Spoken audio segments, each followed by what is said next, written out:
is reality. Well, dreams, they feel real while we're in them, right? It's only when we wake up that we realize something is actually strange.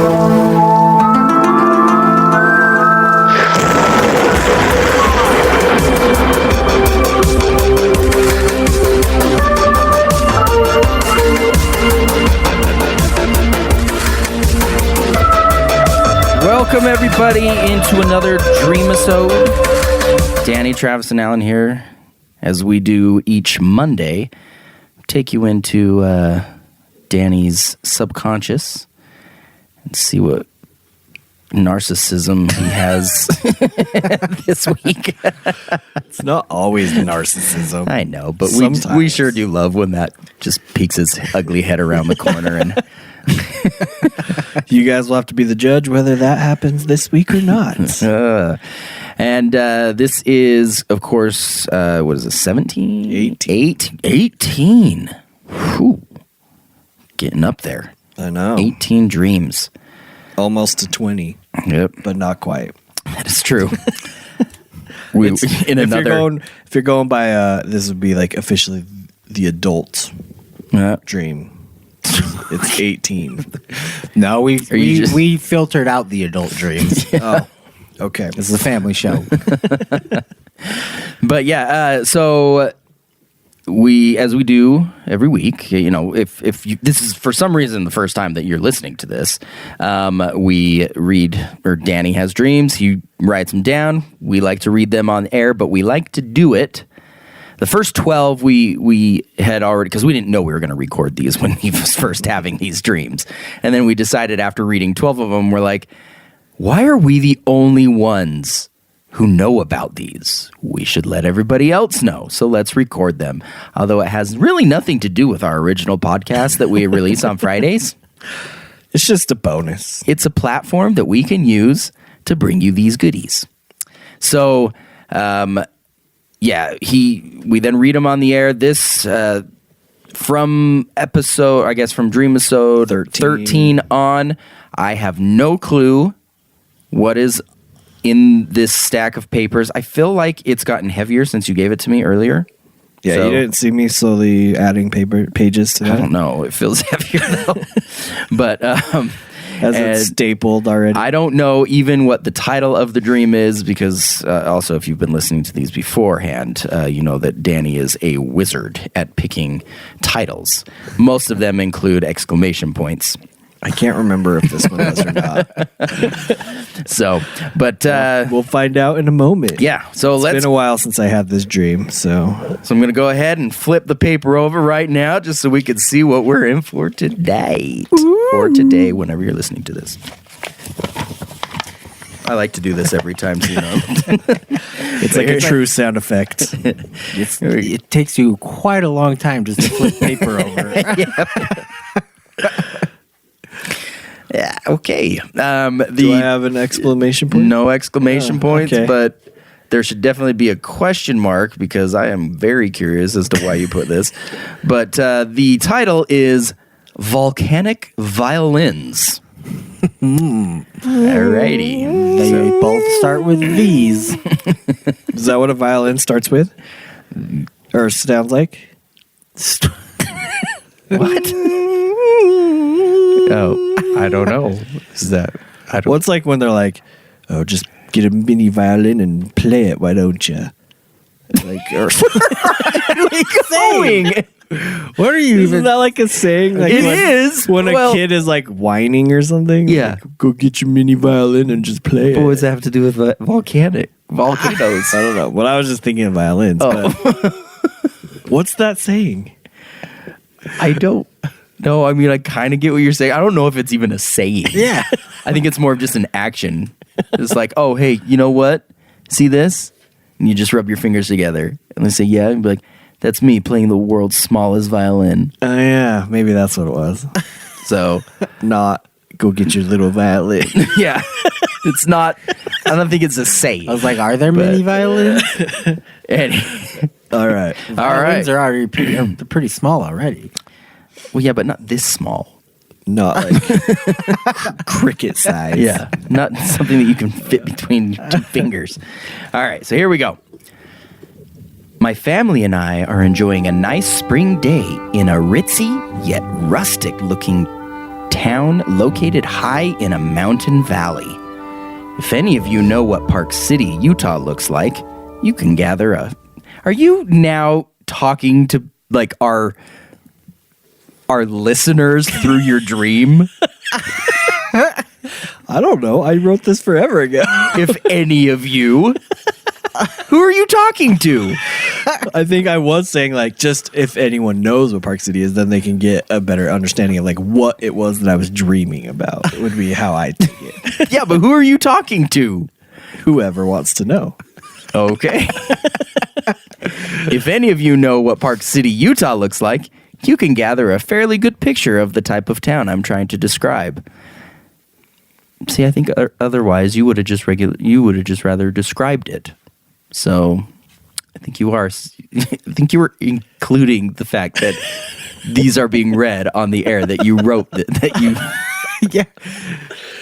Well, I mean, I did. I said it was like a rustic town in the mountain. Ritzy, valley. yet rustic, I guess. Okay. Yeah. You used two, what are they, adjectives? Yep. I don't know. I'm not an English major. So, okay. Anyway, we are walking up and down their main road, stopping off at various small shops, looking at random, overpriced collectibles, when suddenly the whole town begins to shake. At this moment, we just happened to be outside of one of the shops looking at their window displays when the earthquake hit. I was actively looking around for the best place to take my family to try and keep them safe when I began to hear extremely loud snapping and cracking sounds coming from the top of the mountain the town is situated on. Just then, I see the mountaintop explode into a ball of dirt and fire. It was surreal to watch, but the deer in the headlights' stare on my face had to come to a rapid end as large, blazing projectiles from the explosion began raining down on the town. Dante's Peak. If you would like the rest of this dream, please deposit $5.99. These projectiles were followed by a slew of slimy blobs of lava that I wouldn't really describe lava as slimy blobs. How would you describe it? Fireballs of death. I also think that lava is like a descripting word. Like, I know it's something, but I feel it's also a description. So you could just say lava, because I think we'd understand what that looks like. So I just say blobs of lava. Just followed by a slew of lava. But I like that you put slimy blobs of lava that splashed down haphazardly throughout the town. Each time a lava bomb would crash into the ground, it would remind me of the giant gooey marshmallow drips that showered down on the street of New York after the Ghostbusters defeated Zool and the Stay Puft Marshmallow Man. So now do you get it? Yeah, that's a good visual. Did you also look up how... Number one, did you remember it was Zool? Yeah. 2, did you look it up to see how to spell it? No. Okay. Did I misspell it? I don't know. I was just curious. I just Did you assumed spell it Zuel. I mean, you could have. I don't know. Zool. It could be A-L. Zuel. Zool. I thought it was Z-E-U-L. Zeul. Zool. Zeul. I don't know. Regardless, I was just curious if you were like... I didn't look it up. At this, all this commotion caused panic among the people, visiting this town, and they all began fleeing and scurrying to any place they deemed safe. I personally took my family down an empty alley. That's the best place to go. Located between 2 buildings, so no place out. So if the lava starts coming down, you're dead. These 2 buildings both had roofs. Yeah, it's just the dead end. Well, he didn't say it's dead end. He just said between 2 buildings. Yeah. But these 2 buildings both had roofs that extended past their foundation and were close enough together that they created a nice man-made canopy over our heads. Do you think that if a lava bomb came down on it, that would save you? It looked pretty sturdy. I feel like lava would just melt anything. But once we were in our temporarily solid what? Once we were in our temporarily solitude of safety. It probably should say temporary. Okay. Deep within the alleyway, a loud rumbling sound started echoing through the town. I looked up at the mountain to see if I could tell what was causing the noise. Just then, I could see colossal rolling waves of water making their way across the face of the mountain. What is this, like one big, like, disaster movie after another? It's like, no, it's an earthquake. No, it's a volcano. No, it's a tsunami. Probably. Basically, it's that movie, is it 2012 or something? Yeah. It's like the end of the world. With John Cusack? Yep. I think it's just subconsciously I was like, well, I already had a dream about a tsunami. So I need something more than just a tsunami. It's Yeah, gotta where's be this water coming with an from in Park City? Earthquake and a volcano. Said it's like Park City. It's not actually Park City. But he's just using that as a example. Yeah. Apparently, the volcanic eruption caused enough vibration through the nearby Earth. That was it. That was through. Okay. I was thinking it was going to say, I don't know. I felt like there had to have been another word after Earth, but the volcanic eruption caused enough vibration through the nearby Earth that it triggered. What nearby Earth? Like a planet? He means the ground. The ground. Like the Earth. Oh. From the Not like the whole planet. From the nearby Earth that stands parallel to ours, we call it Earth 2. That would be cool. Earth 2.0. Nearby Earth that has triggered multiple flash floods from numerous bodies of water in the local region. All of these streams of water were consolidating in the area just above the town. When two... It's a weird place to put a period. When two streams would collide... Oh, okay. When two streams would collide, the impact would cause a powerful spray of H2O to spritz over the town. Wait, Gatorade. I'm confused. What? I think he was just tired of using the word water, so he wanted to use another word. He probably just looked at a thesaurus and was like, what's another word for water? I knew what water was H2O. made out But of. wait, so water's coming... 2 parts hydrogen, 1 part oxygen.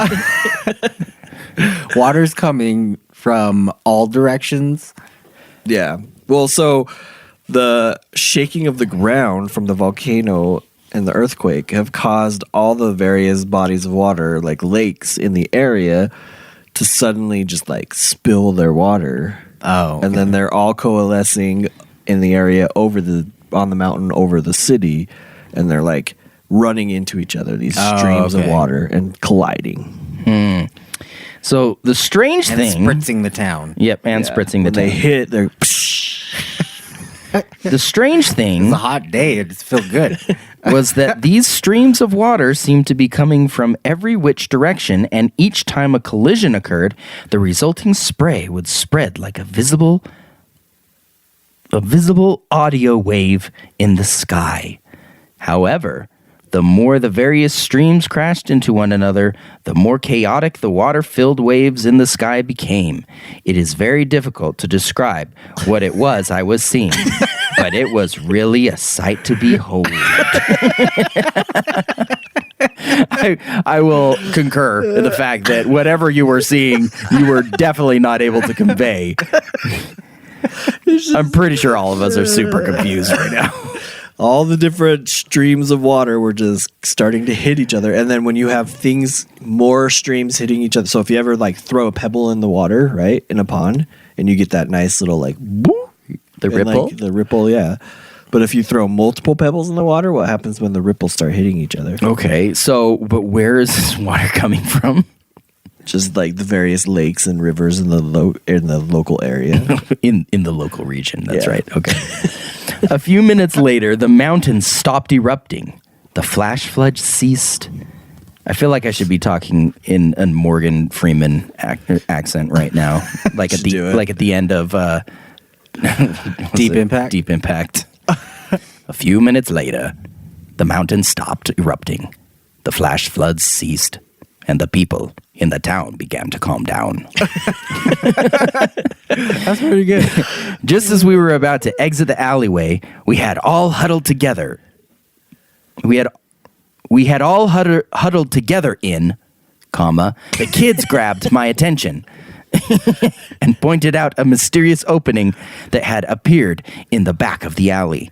I turned around to take a closer look at what it was they were talking about. Sure enough, at the very rear of the alley appeared to be an entrance to a cave that wasn't there before all of the tumult we had just experienced transpired. The kids, excited about the prospect of exploring a newfound territory, asked if they could go check out the interior of the cave. I, being quite enthralled with the idea of seeing what was in the cave as well, agreed to allow the kids to enter the cave as long as I went in with them. Were you asking them permission? Oh, sure, kid. Can I come? If I can't come, then no. You cannot go into the cave. Pretty much. I was just like, well, I mean, I gotta go to make sure they're safe, but I also want to see what's in the cave. Liz, the kids won't let me go in the cave. Make them take me. They agreed to my terms and then took off toward the cave entrance. I followed suit. The entrance of the cave was fairly narrow, almost hallway-like, and had a stone floor that created makeshift stairs that sloped downward in perpetuity. Stairs? So this isn't a natural cave? Well, it was natural, but for whatever reason, yes, it was like maybe altered, perhaps by humans or something. Oh. The entrance of the cave had been fairly cool, but the deeper we descended, the warmer it got. That is strange. Not only did it get warmer, but the natural light from the surface gave way to some type of chemical-induced neon lighting of various colors. I have to admit, the way that the neon light reflected off the cave walls did look pretty cool. I'm glad you admitted that. However, the heat and lights were not the only things to experience as we traveled deeper into this cavern. There were small enclaves. Did you use enclave like the last dream? One of them dreams ago. Okay. It's Dream 13, I think. Oh, okay. It's just that I think we talked about last week, we actually read 13 not too long. Or no, that was... We read 13 a while ago. Oh, we did read 13 a while ago. Okay. There were small enclaves dug into the cave walls that were covered with glass. Each one had some small artifact displayed inside of it, much like you'd expect to see in a museum. On top of that, there were glowing pad-like pods on the floor of the cave. At first, they were small and few in number, but the further we walked into the cave, the larger and more prevalent they became. It also appeared that they were glowing brighter and brighter with each step we took. The kids, being kids, ran up ahead of me, just out of my sight. About this time, I looked down at one of the glowing pods just as it seemed to springs a small leak.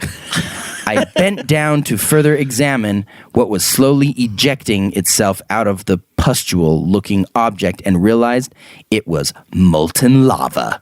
Fearful that one of the kids would hurt themselves or die, I would throw that in there. So what you're saying is I didn't write that, but you're adding or I am die. adding or die, because that would also be something you should fear. Is it like lava's being born out of these glowing eggs? Yep. Or are these just like... They're just full of lava for some reason. These like pod-like things that are just sitting on the ground. Like kind of like a balloon bubble or something, but... Interesting. Fearful that one of the kids would hurt themselves on one of these things, I sprang to my feet and ran down after them. A few hundred meters down, the cave had a sudden bend in it that forced you to the left. As I rounded the corner, I could see the kids playing by jumping up and down on a large lava-filled pod. Dad, come check this out. This is so fun. It's like a waterbed. Just warm. Hope it doesn't pop.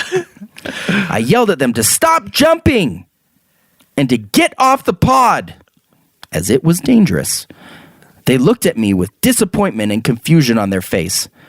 I proceeded to explain to them that the pods were full of lava, and if they were to break open, it could melt their shoes and burn their feet.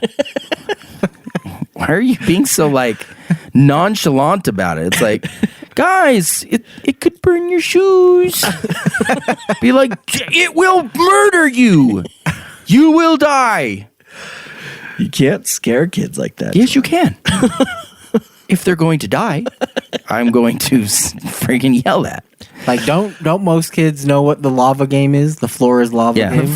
Just say, Those pods are lava. No touching the pods them. are lava. And then they would just immediately avoid them. Literally. Like, oh no. Literally. The message seemed to sink in loud and clear as they quickly removed themselves from the lava pod and came to my side. Not a moment after, I had my children in hand. I began to hear a high-pitched screaming and shrieking emanating from deep within the cave. Standing perfectly still for a second, I try to better assess what it was I was hearing. However, this turned out to be a bad idea as a scary zombie-like monster appeared around. This is like a mixture of like a million of your dreams all in one. As a scary zombie-like monster appeared around a dark corner in the cave, acting on instinct because I've dealt with this before in my previous dreams. He didn't say that, but acting on instinct. I immediately looked for natives to push me in a canoe. It was a raft. I ended up on an island where there were cobras and cows. Acting on instinct, I picked up the kids and began running at full speed back toward the cave entrance. I did not dare look back, partially out of fear and partially out of not wanting to miss a step and trip while I was running. However, I think you say however like a million times in this. However, I could hear the footsteps of the foul creature running after us and could also hear that it was not alone, as many more shrieking monsters had joined in on the chase. It wasn't until we were clear of the cave and halfway up the town's main road that I turned around to see what was behind us. And what, to my horroring eyes, should appear but a legion of zombies pouring into the streets like beer. So dumb. Did he really write that? Yes! Yeah, I thought you would like that, Trav. At first, I thought Trav was just making that up. No. I wasn't. I just thought you guys would like a little, like, you know, poem-y. Dr. Seuss. No, it was like the night before Christmas. What to my horroring Eyes should appear but a legion of zombies pouring into the streets like beer. Maybe I should have wrote the whole dream like that. Oh, man. It didn't take long for the panic to set in. So wait, were these fast zombies? Yes, Slow zombies. Yeah, these were fast zombies. Okay. Once again, for all of the poor people walking around the town as they began to get mauled and attacked by the creatures. I'm not quite sure what magical sorcery I conjured up, but the next thing I remember, I'm sending my family off to safety and am suddenly alone to face the monsters myself. Of course. Run! I will just stop them. I will take care of I it. will head them off. I ran inside a large building that was set up like a mall with stores lining either side. Unfortunately, this mall, if chock full of zombies, and I must revert to... What? Is chock full of zombies. Unfortunately, this mall... Oh, you meant to say is chock full. Yeah. You said if, okay. No, sorry. This mall is chock full of zombies, and I must revert to... Go to zombie avoidance technique and... What?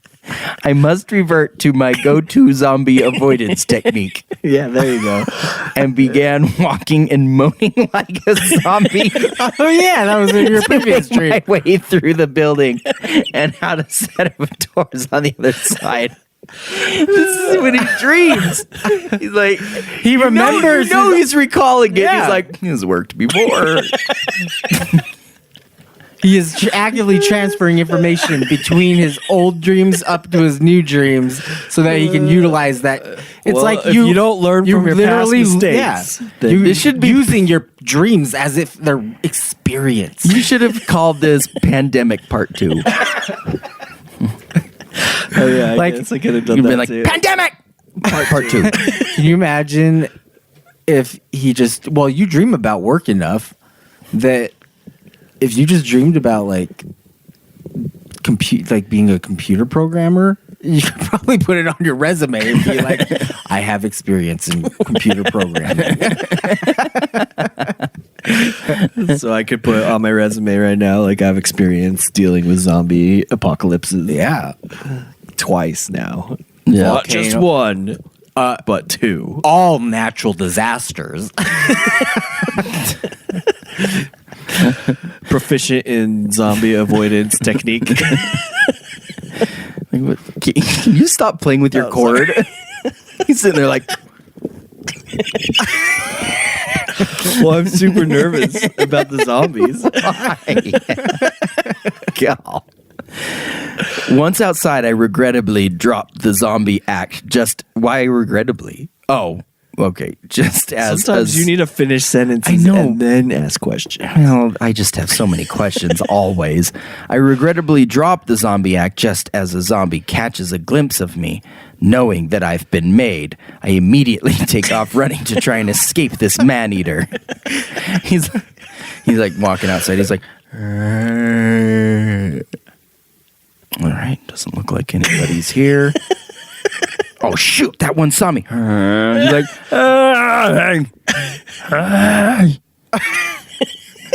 you're not a zombie. Yeah, yeah. No, I saw you. Human. At least Trav's consistent in his zombie voice. Like, all zombies sound that way to Trav. Whether they're traveling interstellarly or just catching me in the act of not being a spaceship. Oh God! What? Can't be. It is. It's a spaceship. Oh yeah. As I'm running, I can hear someone else screaming and running away from zombies as well. I look over to see who it is, and no. I look over to see who it is, and lo and behold, it's Trav C. We both run as fast as we can until we end up on the bank of an enormous raging river. We quickly slide to a stop and spin around, frantically looking for a place to go next. But instinctively, I know at this point we only have one option.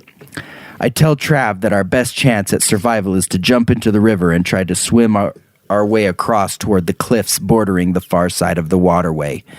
I let him know that there is a cave located somewhere along the face of the cliff that opens up into a path that cuts through the entirety of the mountain and will deposit us into another village on the other side. Okay. There's a lot in there. Number one, how do you know? Yeah.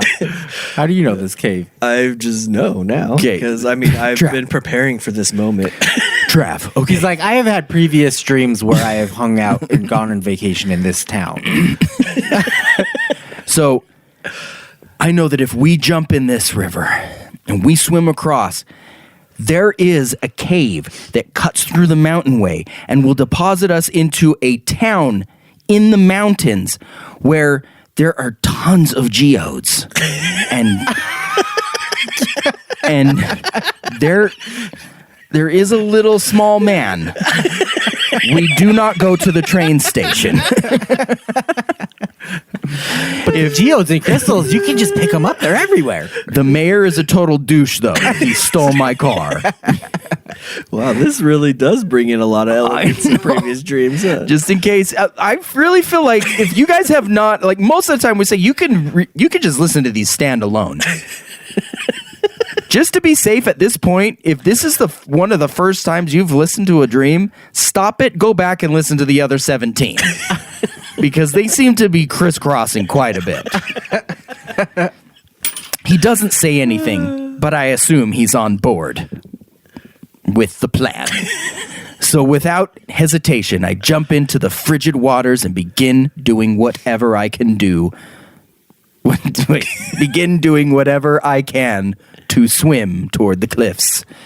As I work my way across the river, I lose sight of Trav, but hope that he too is doing his best to maneuver through the water toward our destination. Is that the last time you see of me? I died, didn't I? Finally, after many grueling minutes of fighting a glut of crisscrossing, is that a word? A glut? Yeah, like a lot. Like a glutton? Gluttony? Yes. A glut of crisscrossing currents over the entire width of the river, I make it to the cliffs on the far side.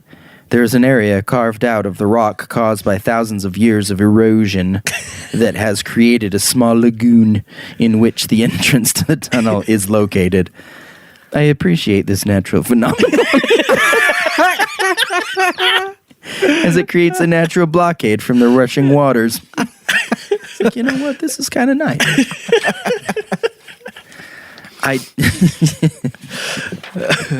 Wait. Why are you always like...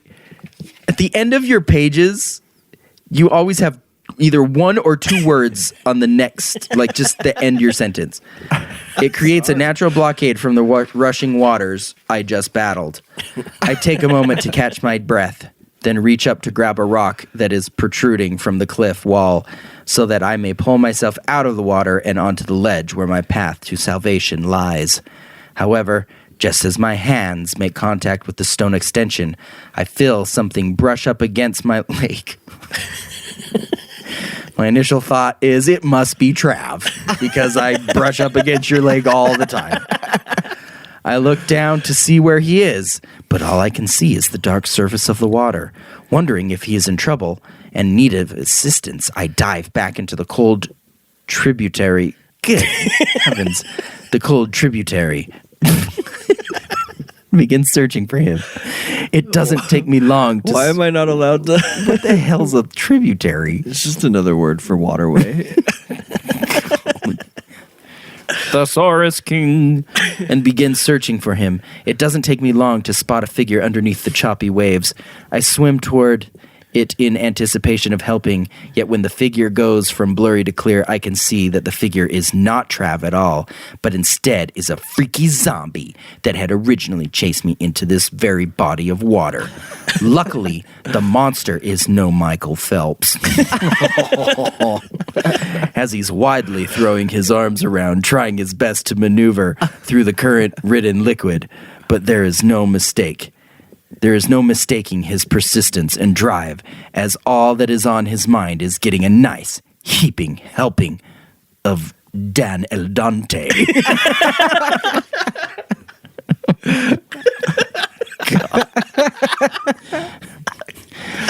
Help.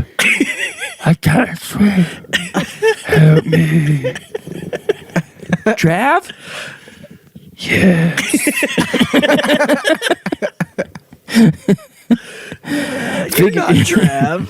Figuring that this is not the time to mess around, I quickly swim back to the protruding rock and use the last of my strength to pull myself out of the chilly H2O and onto the existing ledge. Did I write H2O again? Yes, you did. Once on the ledge, I wait a few minutes longer for Trav to arrive. But when he does not surface, I figure that what's done is done. You dick! And then there's no sense in me waiting any longer.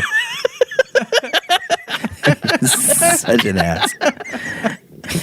I mean, I don't know what you're supposed to do, but it's just the thought. Well, he's not here. What's done is done. He obviously can't hack it. I told him you have to swim. He must have not he probably didn't swim. He probably just expected to just arrive on the protruding rock. I picked myself up for the final stretch of this exhausting journey and begin to make my way through the tunnel toward the village on the other side of the mountain. It took quite some time to navigate my way through the mountain, but when I emerged from the dark tunnel, I felt a sense of relief for the first time in a while. I took a slow, deep breath and then started tracking down my family. Dude, they're long gone. That's what you think. Eventually, I'm able to find them. Oh, okay. And we are reunited. Unfortunately, we can't go home quite yet, as we deemed it too dangerous to go anywhere until things on the other side of the mountain calmed down a bit. So the family and I find a place to stay for a while and settle in. For some reason, the only place we could find to eat in this village is an IHOP, located not too far from where we are staying. For that reason, we would frequent the IHOP several times a day for all of our dietary needs. I do remember starting to feel embarrassed because I felt like the employees at the IHOP were beginning to judge me since I was going there at least 3 times a day. I would have been like, don't judge me. You guys are literally the only restaurant in this mountain town. So after a few days, there was always a sort of awkward tension inside the IHOP. I think it's just an awkward tension that you have created. I mean, obviously you created it, but... How'd you feel if every time you walked into the IHOP, everyone just... They were probably stared super at stoked. you? They're like customers. Yeah. I'm going to be honest. I think this was the wrong place to, they say location, location, location. We're in the top of like a mountain here, and we decided to put an IHOP? I mean, if there was an awkward tension, it's probably because you weren't tipping enough. Yeah. That would get true. cheap. That would be awkward. Cheapskate. After a couple weeks had passed, I knew in my gut that I must start attending school again. Okay. I talked to the wife about it, and she agreed that it was the best course of action to take for the time being. Danny, I've thought about it, and I don't think there is any other... I have nothing to say about it. I think that it's a perfect idea. We should spend all of our time here, you going to school. Don't worry. I'll figure out how to get us home. You work on your education. It's the best course of action to take for the time being. However, there was one main issue that I was wrestling with in my mind. That issue being the fact that we only had one car in this town, and I knew that my wife needed it for the day to take the kids around to their various activities. I asked her if she'd just drop me off at the motel on the outskirts of town and let her know that I would just walk to school from there. As we pulled up to the motel, I began to get very sad and depressed. So now you're moving out away from your family to basically move into a dorm? No, that's where he's being dropped off is at a motel. Oh, I thought you were going to stay at that motel because it's within walking distance of the school or something. My wife noticed my change in demeanor and asked what was wrong.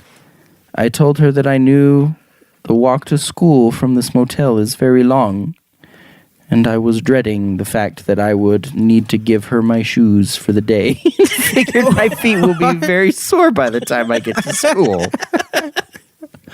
She looked at me with a hint of confusion. Dang straight confusion. Why would you need to give me your shoes? And reminded me that she only needed the car and did not need my shoes.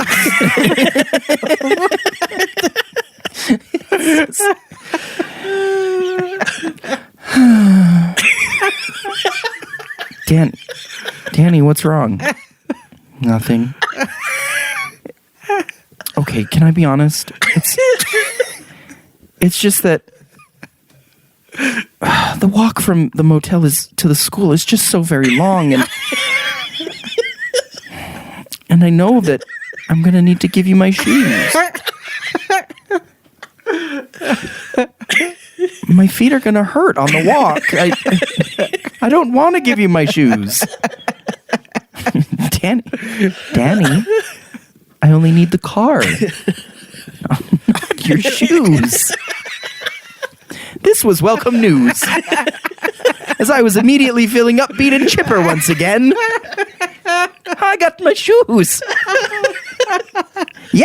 It's amazing how the little things in life can be such a big deal. I don't have to walk barefoot to a school in a town on a mountain that I don't belong in. Have fun at your random activities that you must do while I go and get myself an education. I then got out. That was just a blip in your brain when you when you're having this dream, like your brain just like, wait, what? But then Sorry, that's a glitch. That wasn't supposed to be in the dream. Then you say here, you go, I then got out of the car and went into my motel room. So you are staying there. Well, like, not really. Like, you'll see. Okay. At this point. Like, I apparently... At this point, it was time for me to go to school. Back to school. Why am I doing just Adam Sandler thing, like quotes in Because he's this? a full-grown man that's going back to school. Well, yeah, but I also did Billy H2O. From Waterboy. Yeah. It was time for me to go to school, so I went over to the window located on the side of the motel room. I would assume that that's where it was. Opened it up and began trying to climb out so that I could get on my way. Use a door. What's going on with you? Of course, this process did not go smoothly as the window was too small. Perhaps too small for my body. Perhaps too small for my body to fit through. If I'm... Wait, what? The window was small. Perhaps too small for my body to fit through, if I'm being honest. To top it off, the window kept sliding shut and had a series of screens on the outside that were frustrating as hell to pop off. I tussled with the window for several minutes, knowing in the back of my head that I was getting further and further behind and would end up being late for school if I didn't make it out soon. You just went out the door. Just then, the front door of the motel room opens and my wife walks in. She asks, "Why are you trying to climb out of the window? Why don't you just leave for school out the front door?" I tell her that it's complicated and too hard to explain right now, but that the only way for me to go to school, to go to this school, is to leave through this specific window. This is like Harry Potter. Like, you have to go through the... She rolled her eyes, but could see that I was a man on a mission and came over to help me climb out the window. You're an enabler, Liz. Don't enable him. It's like, Danny, what are you doing? Hey, Kate. I know how this looks, right? Okay, I need to go to school, but I can only get there, hear me out, if I go just through this window. This is the only window. This is the only way. So I don't know what to do, Danny.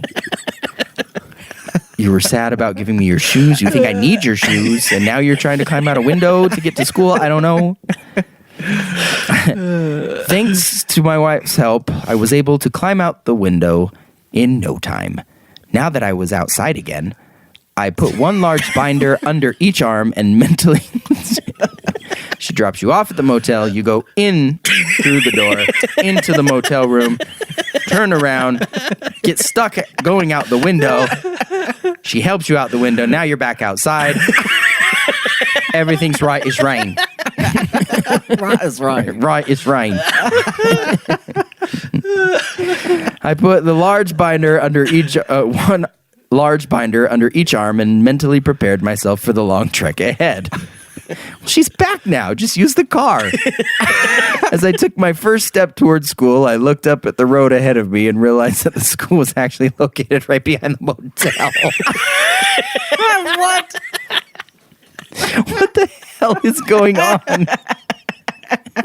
A glitch in the I matrix. don't think I was asking myself the same In fact, question. the act of jumping out of the motel window had placed me on the fringe of the school property. Ecstatic.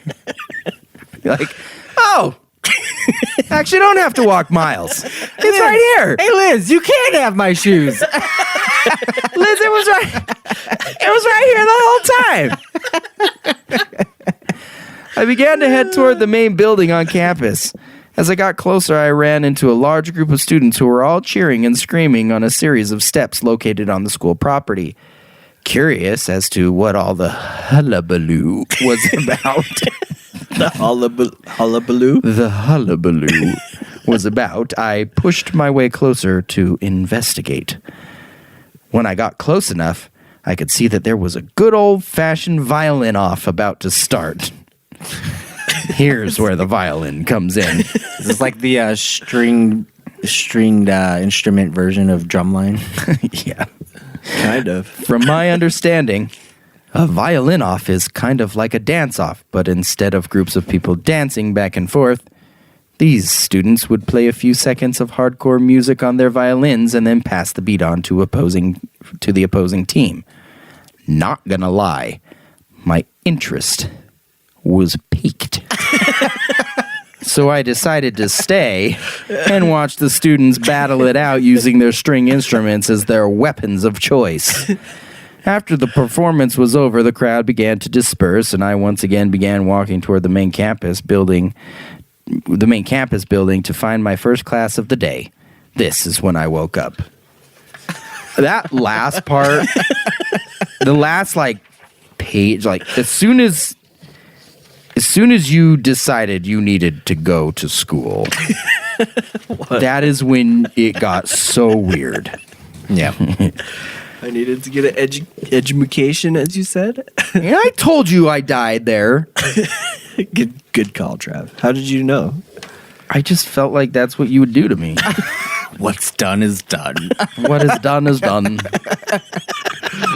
Should have taken swim classes. I had to also worry about my family.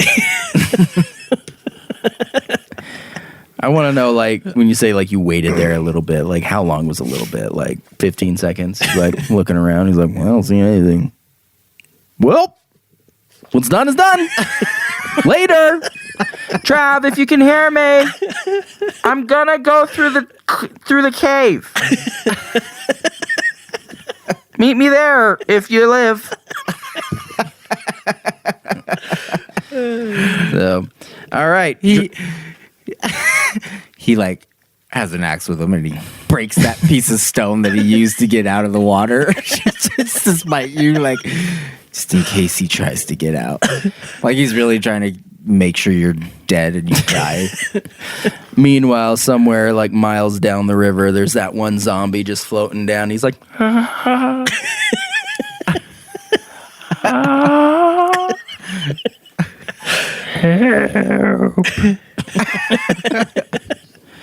A tree branch. I can't almost reach it. Nope. Okay. All right. Dreammoods.com tells Zombies us in Trav's universe are very they think very deeply about things. Just well, zombies in your world are just very fast.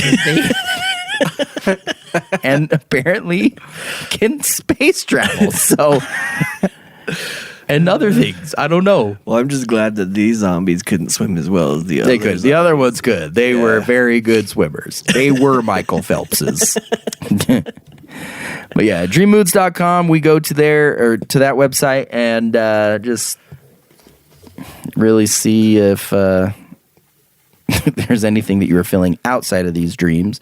Now, a while back, we had an episode where you went through a series of dream episodes, and we kind of talked a little bit about this in one of them, about the fact that, it's hard to really know exactly what you're feeling. And from those episodes, we basically came to the conclusion that it's It's hard to like put an actual meaning to dream. Basically just like horoscopes. Yeah. So if you believe in horoscopes, great. That's then you'll believe in this. But if not, then just sit back and enjoy the ride. So dream about a volcano. To see a volcano is your dream indicates that you are unable to control your emotions, particularly if the volcano is erupting. It was. Although you said if the volcano is eruption, you are ready to burst. The outcome may be damaging and hurtful, especially to those around you. I think it was hurtful to me because I died in your dream. I imagine it was peacefully. I don't think so. I probably died horribly. Like drowning is like one of my worst fears. So, Smashed upon rocks, yeah, just going down the rapids. passing out and.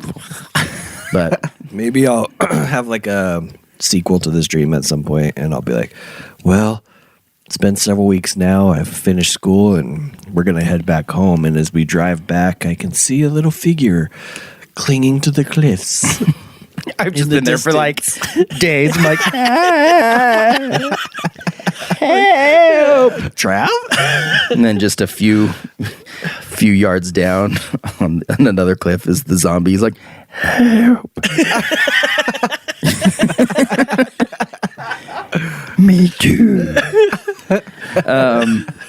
So, dream about lava. To see lava in your dream signifies violent anger, which you have kept inside for a period of time. A flash flood. If the flood is raging, then it represents emotional issues and tensions. Your repressed emotion. You were having a lot Of emotion. a lot of pent up aggression, just like emotions in this. A cave. To see or dream that you are in a cave symbolizes the womb and thus signify refuge, protection, and concealment. Neon. To see neon lights in your dream symbolizes your aspirations and desires for recognition of or fame. There is an important message that your subconscious is trying to convey. I believe that. You so desperately want to be famous. By being chased by zombies? Yeah. Zombies. Obviously have read this one before, but to dream that you are attacked by zombies indicate that you are feeling overwhelmed by forces beyond your control. You are under tremendous stress in your waking life. I remember reading that at one point in time. A river. To see a raging, turbulent river in your dream signifies that your life is feeling out of control. You are feeling emotionally unsettled. A motel. To see a motel in your dream represents your potential to achieve your goals. What? How? Why? Yeah, I don't get that. Because it is your goal to live in a motel? Or maybe You are going once you through a realize that transitional phase. You live in a motel, you're just like, okay, I gotta get out of this. What do I gotta do? Gotta get out of this window. Well, thing is, you said window. So the next thing is to, if you dream about a window, to dream that you are entering or exiting through a window suggests that you are involved in some secretive or underhanded activity. Ooh. Dun, dun. Alternatively, the dream means that you are creating your own opportunities. You make things happen instead of waiting for them to happen. I make my own. What is it? I make my. Dang My it. own luck. Yeah, I make my own luck. Billy Zane. Titanic. Okay, violin. To see or hear a violin in your dreams symbolizes peace and harmony in your waking life. All right, there we go. So I went the full gamut, a lot of anger and emotions, and ultimately ended up in peace and harmony. Yep. So that's how I do. That was Volcanic Violins, a.k.a. Pandemic Part 2. So that's what I am I should have seriously recognized calling that it. earlier. But there you go. As always, go visit our website, and you can interact with us there at qcopodcast.com.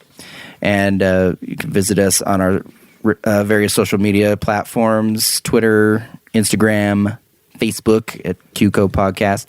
And don't forget to go to YouTube and click the subscribe button there. And you will know anytime that we post one of these, but also anything extra. So thanks again, guys, for listening. These episodes always release on Monday mornings, so you can just pretty much expect them to be there unless Danny stops having dreams that he can remember. So hopefully that doesn't happen anytime soon.